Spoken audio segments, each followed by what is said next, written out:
Yeah, so the police chief there, Brian O'Hara, calling it sheer cruelty at this press conference, going into detail as far as what happened. The incident, what struck out to me is that two of the doors were apparently bolted or at least secured with a 2x4, according to him. And so that would have made it difficult for the shooter to get inside. Now, we don't know whether that happened either just prior to or just after the shots were initially fired. But obviously, there was an effort here to keep anybody out of the church.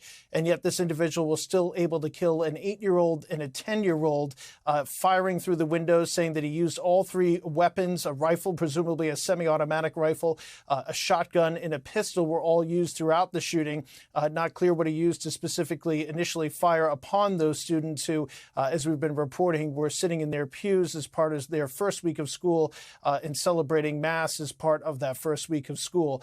This individual, as the chief said, as you alluded to, Joe, no significant background or history. We've talked to a number of people in law enforcement circles this morning in the counterterrorism and intelligence realms within law enforcement. Still no initial indication of a motive for this. The chief indicated that they're going to continue to search this person who died of a self-inflicted gunshot wound in the back of that church at some point. Apparently, he was able to get inside, although it's not clear and no initial indication, according to the chief, that he actually fired from inside the church.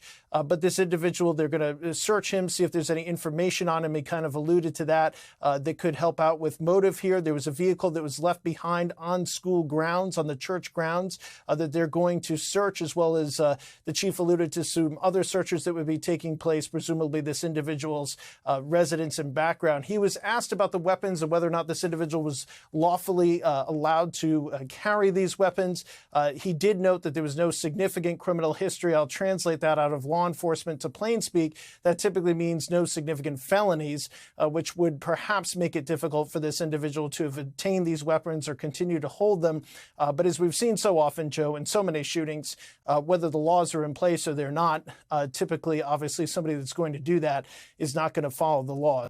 We thank you for watching, and remember, stay updated on breaking news and top stories on the NBC News app or watch live on our YouTube channel.